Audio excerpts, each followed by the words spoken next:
오늘 말씀은 요한복음 7장 37절에서 53절입니다. 7장 37절에서 53절.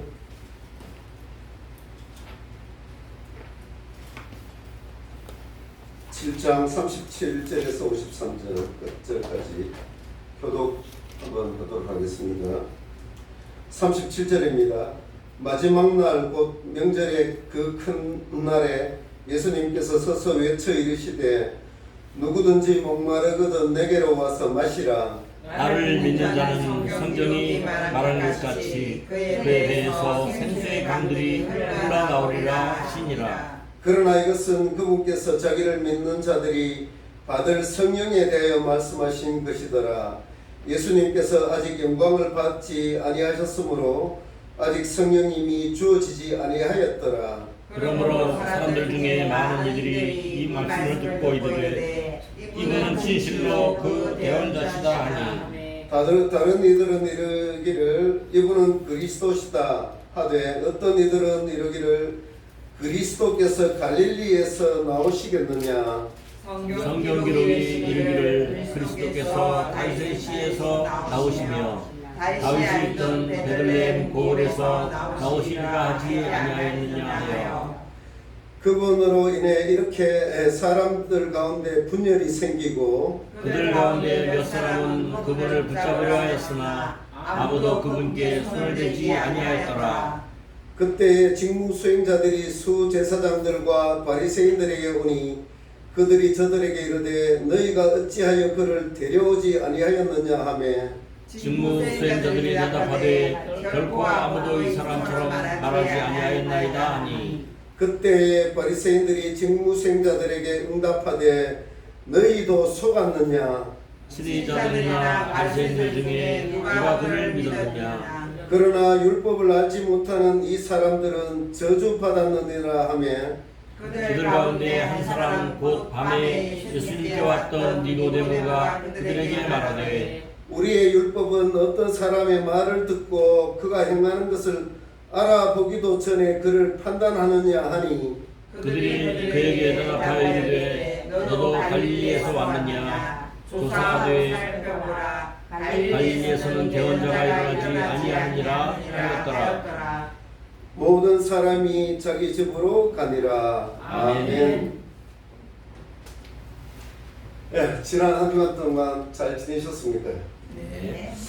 오늘 우리는 요한복음 7장 37절에서 53절까지 내게로 와서 마시라라는 예수님의 말씀을 한번 보도록 하겠습니다.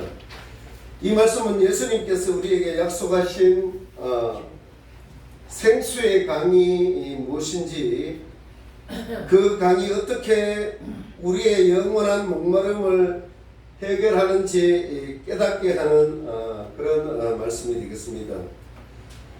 특별히 오늘 또 이 말씀은 초막절이라는 절기를 배경으로 합니다. 초막절. 전에 7장 초반에서도 말씀드렸듯이 초막절은 유대인의 3대 명절 중에 하나라고 이렇게 말씀을 드렸습니다. 그죠? 이 초막절은 이스라엘 백성들이 광야 생활을 기억하며 또 물의 축제를 벌이던 시기였습니다. 또 제사장들이 이때 실로암 못에 가서 물을 길어와 가지고 제단에 붓는 그런 의식을 행할 때 오늘 예수님께서는 놀라운 이 말씀을 선포하신 것입니다.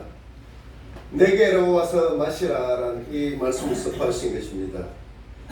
자, 그럼 이제 본문으로 들어가서 오늘 37절에서 39절은 목마른 자들아 내게로 오라라는 말씀입니다. 먼저 방금 읽었던 37절과 38절의 말씀은 마지막 날 곧 명절의 그 큰 날에 예수님께서 서서 외쳐 이르시되 누구든지 목마르거든 내게로 와서 마시라. 나를 믿는 자는 성경 기록이 말한 것 같이 그의 배에서 생수의 강들이 흘러나오리라 하시니라 라는 이 말씀을 외쳤습니다. 오늘 이 말씀은 예수님께서 초막절에 이제 마지막 절정기에 외치신 선포의 말씀입니다. 초막절은 광야 40년 동안 하나님께서 물을 공급해 주신 것을 기념하며 또 피를 구하는 의미가 담겨 있습니다. 이때 제사장들이 물을 부는 의식을 행하는 동안 백성들은 미래의 메시아가 생수를 주실 것을 이제 간절히 염원했습니다. 바로 이 순간 예수님께서 누구든지 목마르거든 내게로 와서 마시라라고 이렇게 외치신 것입니다. 여기에서 목마름이란 단순히 우리가 이 느끼는 육체적인 갈증을 넘어선 영적인 의미의 갈증을 의미합니다. 영적인 의미의 갈증. 우리의 육신의 갈증은 이렇게 물을 마시면 되지만 우리의 오늘 말씀하신 예수님의 이 내게로 와서 마시라는 것은 영적 의미의 갈증을 더 많이 내포하고 있습니다. 그래서 사람들은 돈, 명예, 권력, 또 쾌락, 세상의 많은 것들로 자신의 목마름을 채우려 하지만 그것들은 일시적일 뿐만 아니라 영원한 해결을 주지 못한다는 것입니다. 오히려 더 큰 허무감과 갈증을 더 느낀다는 것입니다. 마치 사막에서 오아시스를 찾아 헤매는 사막의 나그네처럼 많은 사람들은 진정한 만족을 찾아서 헤매고 있습니다. 그래서 예수님께서는 바로 그 영적인 목마름을 해결할 수 있는 분이심을 오늘 선포하고 계십니다.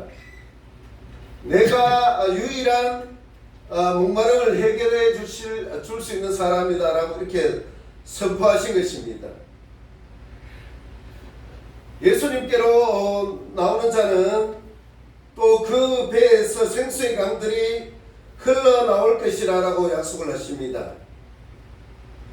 이 생수는 무엇일까요? 바로 39절에서 다시 한번 설명을 해주고 있습니다. 그러나 이것은 그분께서 자기를 믿는 자들이 받을 성령에 대하여 말씀하신 것이라고 했습니다. 그러면서 예수님께서 아직 영광을 받지 아니하셨으므로 아직 성령님이 주어지지 아니하였더라라고 이렇게 이제 각주에 이렇게 성경에는 기록이 되어 있습니다. 예수님이 십자가에 죽으시고 부활하시고 하늘로 올라가신 뒤에 보내주실 분이 성령님이시기 때문입니다. 아멘. 그리고 우리 이 배에서 나오는 생수의 강이 우리 단순한 이 배에서 나오는 것이 아니라 우리 그 심장의 중심부, 마음 깊숙한 곳에서의 어떠한 생각이나 양심을 이야기하고 있는 게 오늘 이 생수의 강이 이 배에서 나온다는 그 말씀입니다. 그래서 39절에 이야기했던 생수의 강은 바로 성령님을 의미합니다. 성령님은 우리 안에 내주하시어 우리를 거듭나게 하시고 또 영원한 생명을 주시며 또 우리의 삶을 변화시키고 인도하십니다. 아멘. 이것은 마치 강물이 마르지 않는 샘처럼 성령님은 우리 안에서 끊임없이 솟아나 우리 영혼을 충만하게 채우신다는 것입니다. 우리가 예수님을 믿고 성령님을 영접할 때 우리는 더 이상 목마르지 않는 존재가 된다는 것입니다. 아멘. 오히려 우리를 통해 다른 사람들에게 생수를 흘러보낼 수 있는 통로가 될 수 있다는 것입니다. 사랑하는 성도 여러분, 여러분의 영혼은 무엇으로 목말라 있습니까? 지금 세상의 헛된 것으로 그 목마름을 채우려 애쓰고 있지는 않습니까? 예수님께 나오십시오. 그분만이 우리의 영원한 목마름을 해결하고 우리 안에 생수의 강이 넘쳐나게 하실 것입니다. 아멘. 그래서 예수님은 누구든지 목마르거든 내게로 와서 마시라. 또 마실 때 그 배에서 생수의 강이 흘러 넘치리라 라고 이렇게 이제 말씀하고 계십니다. 그런 뒤에 이제 또 다음에는 40절에서 44절까지 믿음의 사람들과 불신의 사람들의 이야기가 나오고 있습니다. 예수님이 이 놀라운 선포를 하셨는데 모든 사람에게 동일하게 받아들이지는 않아졌습니다. 40절부터 44절은 예수님에 대한 여러 사람들의 상반된 이야기가 나오고 있습니다. 그래서 그러므로 사람들 중에 많은 이들이 이 말씀을 듣고 이르되 이분은 진실로 그 대언자시다 하니 다른 이들이 이르기를 이분은 그리스도다 하되 또 어떤 이들은 이르기를 그리스도께서 갈릴리에서 나오시겠느냐 성경 기록이 이르기를 그리스도께서 다윗의 씨에서 나오시며 다윗이 있던 베들레헴 고을에서 나오시리라 하지 아니하였느냐 이렇게 이야기를 합니다. 사람들의 발음은 크게 세 가지로 나누게 됩니다. 첫 번째는 예수님을 대언자, 선지자로 인정하는 사람들입니다. 그들은 예수님의 말씀과 권위를 어느 정도는 인정을 했지만 예수님이 누구신지 아직 자세히는 모르는 사람들입니다. 두 번째는 예수님을 메시아로 믿는 사람들입니다. 그리스도로 믿는 사람들입니다. 이들은 예수님이 구약에 예언된 메시아임을 깨닫고 믿고 있음을 고백하고 있습니다. 그리고 이제 마지막 세 번째는 예수님을 부정하고 불신하는 사람들입니다. 이들은 주로 유대 종교 지도자들과 그들에게 영향을 받은 자들이었습니다. 그들은 예수님이 갈릴리 사람이란 것과 또 메시아는 베들레헴에서 나야 한다는 구약의 예언에 대한 문자적인 해석에 갇혀있는 그런 사람들입니다. 그런 사람들이 예수님을 배척하고 있습니다. 그러면서 그들은 심지어 예수님을 잡으려고까지 이렇게 하고 있는 사람들입니다. 여기서 우리가 주목해야 할 것은 편견과 지식의 부족이 진리를 알지 못하게 한다는 사실입니다. 유대인들은 메시아가 베들레헴에서 태어나 다윗의 자손으로 온다는 사실은 알고 있었지만은 예수님이 이미 이 베들레헴에서 나셨고 다윗의 후손임을 알지 못했습니다. 그 사람들은 예수님이 단지 갈릴리 출신이란 것만 또 그 정보만 더 크게 보였기 때문입니다. 그래서 우리도 이처럼 종종 선입견이나 부분적인 지식 때문에 하나님의 진리를 온전히 깨닫지 못할 때도 있습니다. 그래서 많은 사람들이 오늘날 이렇게 이단에 빠지고 다른 이렇게 길로 가게 되는 것입니다.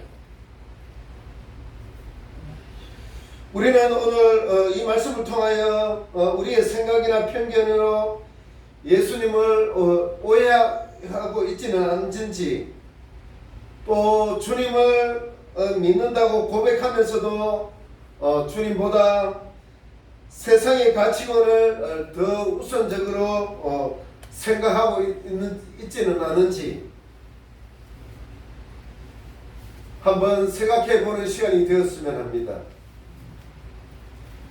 그래서 우리는 예수님을 전적으로 신뢰해야 합니다. 또 예수님의 말씀에 순종하는 참된 믿음의 길을 걸어야 된다는 것입니다. 아멘. 이제 마지막 세 번째는 45절에서 52절에 나오는 니고데모의 용기 있는 대답에 대한 이야기입니다. 니고데모. 예수님을 잡으려던 자들은 대제사장들과 바리새인들에게 돌아갔습니다. 그래서 45절과 46절에서는 그들은 비선으로 돌아온 이유를 설명을 합니다.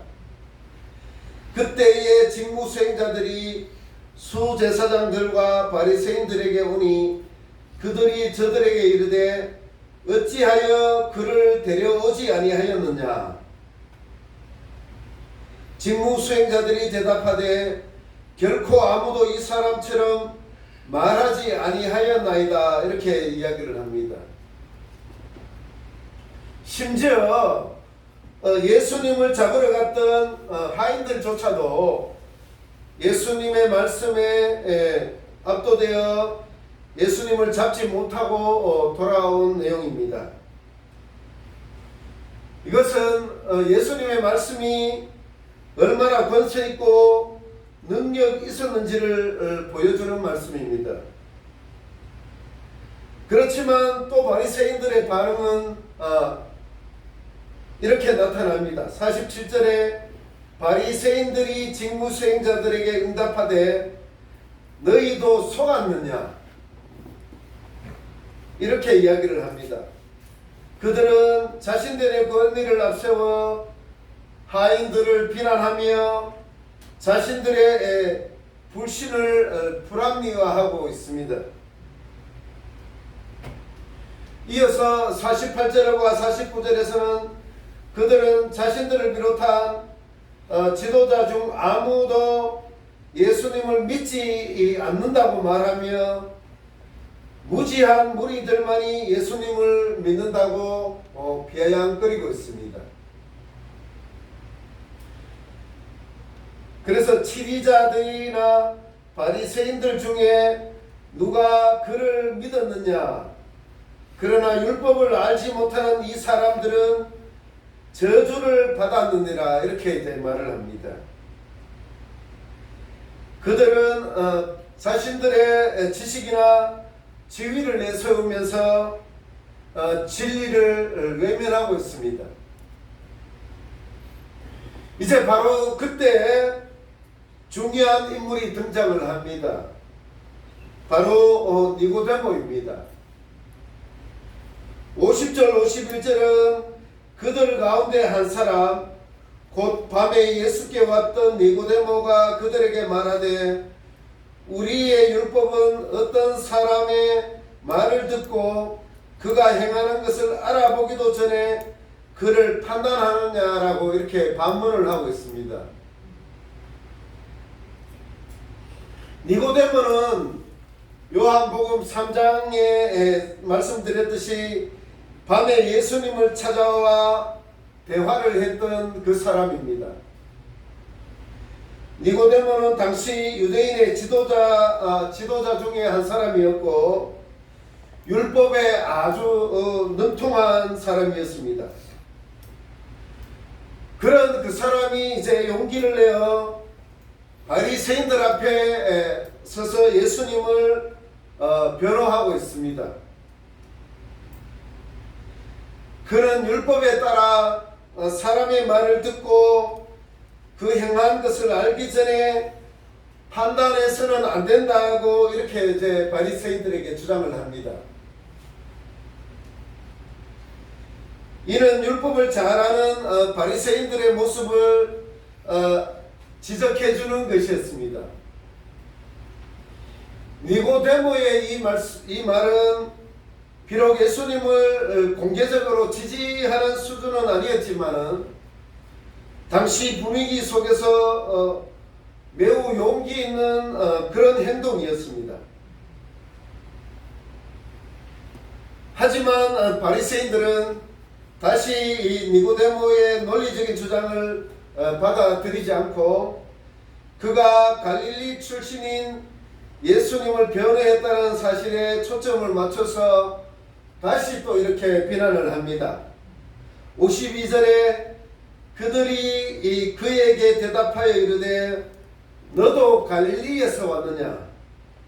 조사하고 살펴보라. 갈릴리에서는 대언자 선지자가 일어나지 아니하느니라 라고 이렇게 다시 이야기를 합니다. 이 말씀들은 편견과 완악함이 또 진리를 어떻게 가로막고 있는지를 보여주고 있습니다. 바리새인들은 율법을 외면하고 오직 자신들의 고집과 기득권만을 쫓아가고 있는 그런 모습입니다. 그들은 니고데모의 반문의 질문에도 불구하고 또 비난과 조롱하는 말로 일관하며 자신들의 무지를 덮으려고 하고 있습니다.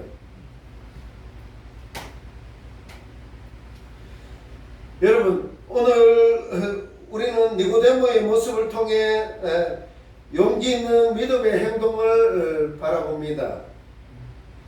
때로는 우리가 속한 공동체나 우리가 속한 세상의 편견과 맞서 진리를 옹호해야 할 때가 있습니다.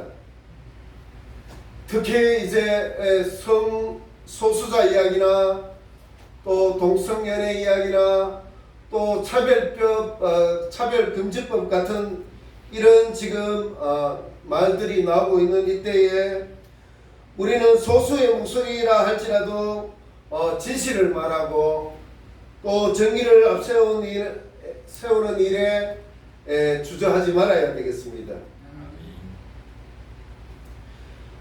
이제 오늘 말씀의 이제 결론 부분입니다. 오늘 우리는 요한복음 7장 말씀을 통해 예수님만이 우리의 영원한 목마름을 해결해 주시는 생수의 근원이시며 그 예수님 안에서 우리는 성령님을 통해 생수의 강을 누리게 된다는 사실을 알았습니다. 또한 예수님을 향한 믿음과 불신에 사는 사람들을 보았고 진리를 외면하는 완악함 속에서도 또 용기 있게 이야기하는 니고데모의 모습도 보았습니다. 여러분의 마음속에는 어떤 목마름이 있습니까?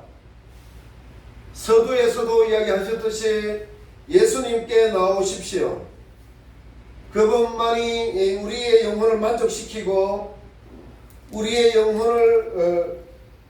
영혼의 생수의 강이 넘쳐나게 하실 수 있습니다. 아멘.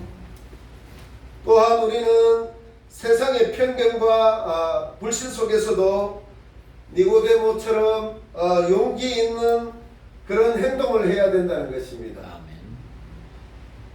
또 그 용기로 인해서 예수 그리스도를 증거하고 진리를 옹호하는 믿음의 길을 또 믿음의 삶을 살아가야 된다는 그런 이야기가 되겠습니다. 저와 여러분이 오늘 이 말씀을 통해서 다시 한번 용기를 얻고 믿음으로 결단하며 나가는 그런 삶이 되었으면 좋겠습니다.